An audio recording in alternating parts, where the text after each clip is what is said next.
I think it's funny that some of the most thought-provoking, bizarre, and occasionally challenging conversations I've ever had didn't happen in classrooms, podcasts, or over coffee on a quiet balcony, but they happened in Team Fortress 2 when I was with my friends. Not in some deliberately staged space for a dialogue, but mid-match. In the middle of chaos, right as you're waiting for your buddy on medic to charge you with crits so you can break a really awful stalemate held up by some pub 6 stack, or watching the cart grind backward during one of those hopeless Badwater holds where the enemy is running a small army of heavies and medics, or just, power classes.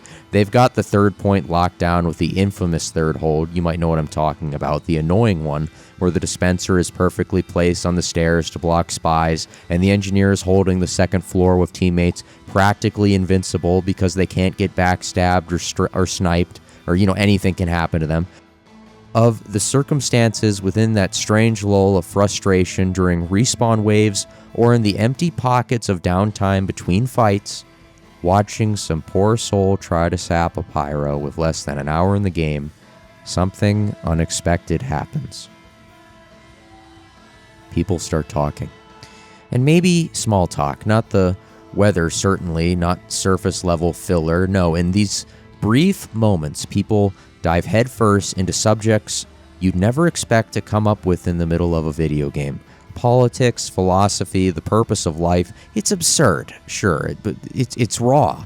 And because it's happening in such an unlikely setting, or it used to be a common setting, it lands differently. It's moments like these that made me realize something important, and that's people often confide in strangers more readily than in their closest friends or even lovers.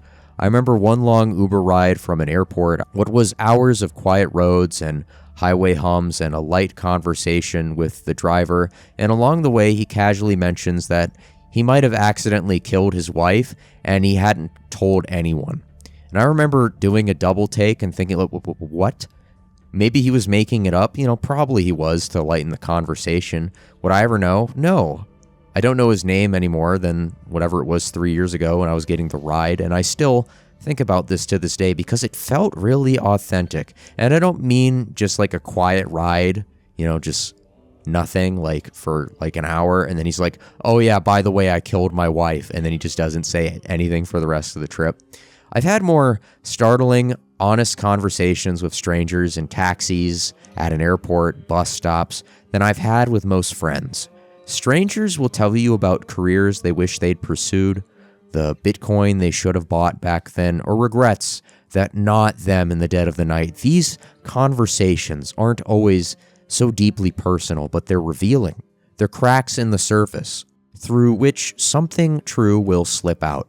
When I do have conversations like that with friends, they're different, deeper, much more personal, and that's what I want to articulate here, because those rare, meaningful exchanges made me realize something that took years to really put into words. And that's arguing with your friends is almost never worth it. Not because disagreement itself is bad. On the contrary, disagreement can be one of the healthiest things in any friendship or relationship. It keeps ideas alive and forces them to stretch, to confront themselves. There's a catch, though. Disagreement only has value when it's rooted in good faith, and genuine good faith today is almost impossibly rare. Good faith requires trust. The kind where the person across from you isn't trying to score points, embarrass you, or win. They're not performing for an audience. They're not engaging honestly.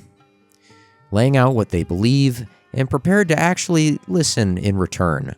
That's fragile, that's difficult, and it doesn't happen often. Not even with friends you've known for years. Most of the time, arguments with friends are just noise, posturing, miscommunication, half-hearted attempts at providing something that ultimately doesn't matter. You walk away not enlightened, not clarified, but tense.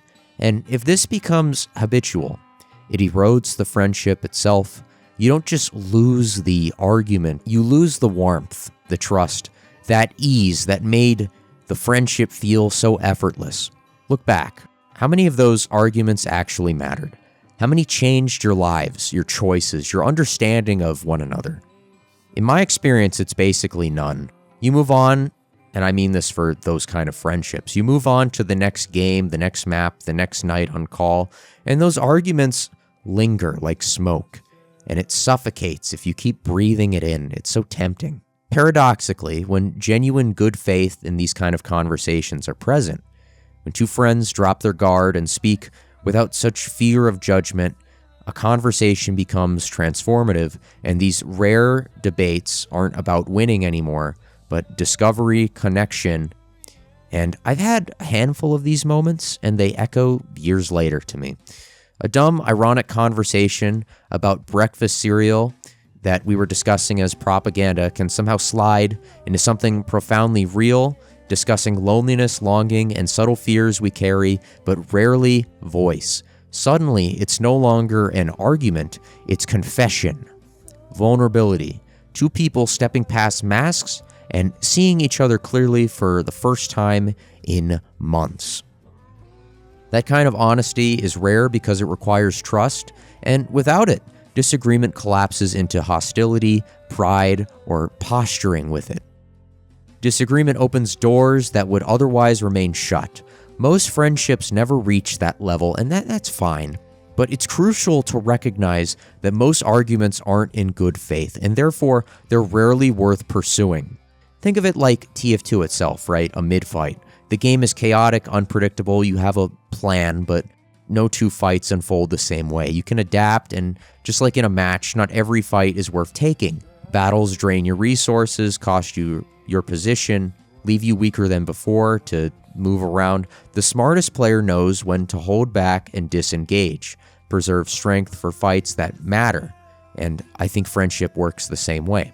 What defines a friendship isn't who came out right or wrong, it's whether you're still queuing up together when the next round starts, the next discussion, the fights, the arguments, even the dumb mid-match debates, right, that you're having in banter. They're not about tallies or keeping score. They're about staying in that match long enough to see each other through such chaos.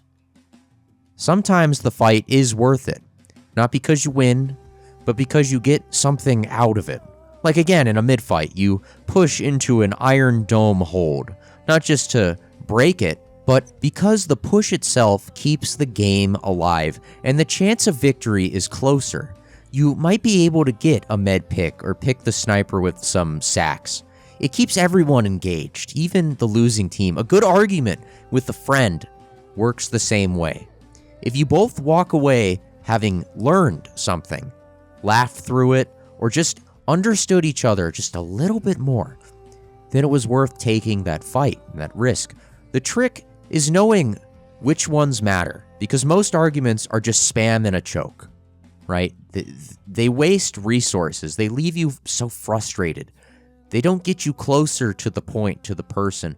But every once in a while, you hit that rare, perfect air shot, that rare fight, that rare hold where everything lines up.